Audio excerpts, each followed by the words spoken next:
Hey, Gutfoxx here. So, a lot of people have asked me, hey, what should I do for Team Affinity? Which division should I attack first?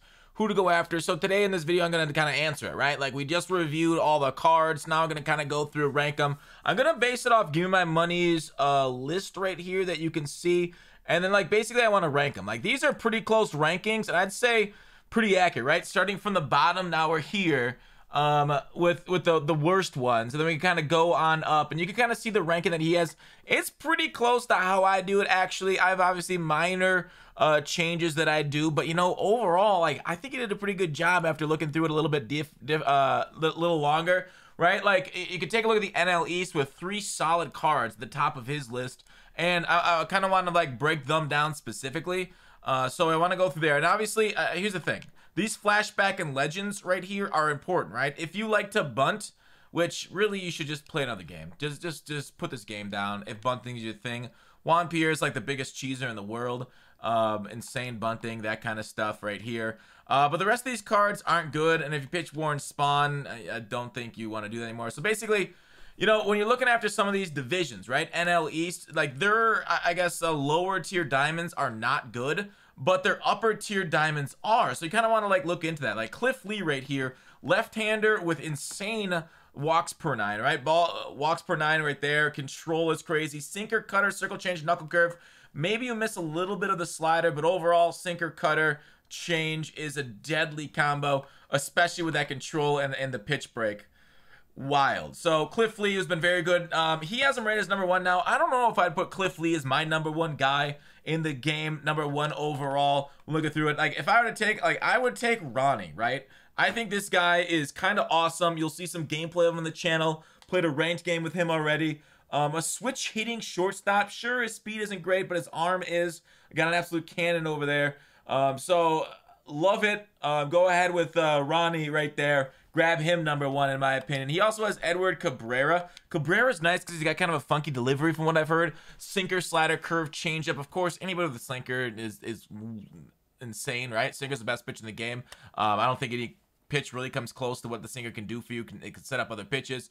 Really does keep your opponents off balance. So overall, this Edward Cabrera, I think, you know, you might even say, hey, I want him over Cliff Lee if I want somebody that throws a little bit harder. But like Hank Aaron, it's just not good enough. This card is, you know, not really going to break a lot of lineups. It's kind of cool with the contact and stuff, but overall not good. And then Rutledge here, just a 4-seam slider, changeup, curveball guy, nothing special there. So that way he's low on the list. So really, it's your choice, right? And then you can kind of look over to the AL East next as something you want to do, because the AL East, and this might be the one that you want to do first, because this Gary Sanchez card is potentially the best, like, maybe, at least on All-Star. The only issue is, like, if you go against a lefty, it's tough. I mean, he's a righty against lefties, so he has, like, the favorable matchup, but the contact's so low. Anything on All-Star, anything, you know, above All-Star difficulty level-wise, you might not want to use him. But if you face a righty, like, that power number, that's crazy, right? That is, the ball will actually explode off his bat, and he's got an 85 arm, so he's actually a pretty good defensive catcher, too, that can throw players out. So overall, like, this is why I think maybe AL East should be one of the first ones you go after, because of Gary Sanchez.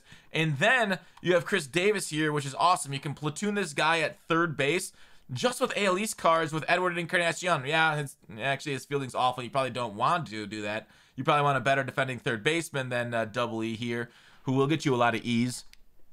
But overall, like, the AL East low diamonds are the best of the bunch. So you get some very solid cards, bench hitters, but with those, and then like a starting catcher that's going to be awesome for you.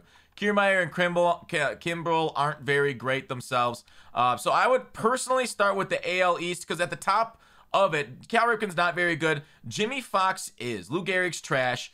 Jimmy Fox destroys lefties. He's got a pretty sweet swing. He's a little bit worse against righties than you like to see, but overall plays a confident catcher position. You know, obviously not Ivan Rodriguez back there, but he's a pretty nice catcher too. And then you have Grosshans here, who had a shortstop, also a 70 speed with a decent arm, good power, and good contact. So a very solid shortstop that you can take to fill in that spot. So basically, the AL East has amazing cards at very in-demand positions. So I love that. Then the other top cards he has, Brandon Webb. I threw a game. You're gonna probably watch that game up on the YouTube here. Torrey Hunter in the AL West is really nice up on his list too. So like in the order, right, as he has them rated, I would personally do AL East first and then NL East, unless you really want Ronnie badly. But like, you know, Grossens can go somewhere else afterwards. So I'll go AL East, work on that, maybe get a couple of those cards, get all 3 of those cards that I talked about out of low diamonds, and then maybe switch over to NL East and go for those. And then you can kind of pick and choose through them. Maybe go up to Torrey Hunter for a nice outfielder. Jim Toby's an insane first baseman. Basically, like, I think he's got a better swing than David Ortiz, but obviously he's not good against lefties. So you could platoon third base, you could platoon first base too against let's see, I said AL Central, right? AL Central's not a bad one to go after, because these cards, because of Jim Thome, to finish off your first baseman. This Garrett Crochet, I don't know how to say it. This guy's wild. This guy's insane with his sail-like release. So 4-seam slider, changeup on him, and then you got Jim Thome here. So those are the 2 that you'll go after in the AL East, the AL Central. And then like Damon's not good. Balsavec doesn't have a sinker, so he's whatever. And Isaac, of course, is like kind of a lower power player, so I don't really love him. Even though he has pretty good secondaries there, middle infield spots, I just don't love him. So that's kind of like, I think, the breakdown of how you want to go for it. NL Central has some nice low diamonds too, and then they got some good like Quinn for the Pirates and Ice. This Willie Stargell, like I talked about, bench bat against lefties, or sorry, against righties as a lefty, is pretty nice. But like the lower end ones, nothing else is really special here. Lester's got sinker cutter, but I feel like guys have, I don't know, they see Lester pretty well. I don't know. Lester really either destroys somebody for you or get destroyed. I feel like he's not really in between kind of pitcher. And then like the top cards, this Quinn is a very good pitcher with a sinker, slider, change, curveball, and of course fastball if you need it, I guess. Torrey's not bad. He does get catcher secondary, which is kind of cool. I don't love his swing though, so he is really nice, but his swing's a little slower than I like to see. Power versus righty 84 will definitely put the ball in the park if you can get a hold of one, so nothing terrible there. And then against lefties, you're the advantage, so 62 power isn't as much of a death sentence as you think it would be. Johnny Bench, I really wish he had more power versus righties, so maybe it's not a bad idea to like platoon him with Gary Sanchez, right? Like, so start Gary Sanchez and then have Johnny Bench on your bench. If they have a lefty starter, maybe bring in Johnny Bench, and then you'll have a great guy with contact and power against lefties to dominate him. So that's not a bad thing to go with NL Central. And then really, like, you know, NL West, I talked about Brandon Webb and Bichette. Webb is good. Don't get me wrong. Webb is good. The lower end cards, I think Romo's the best one, probably the only one that you want to use because of his funky delivery and his insane slider.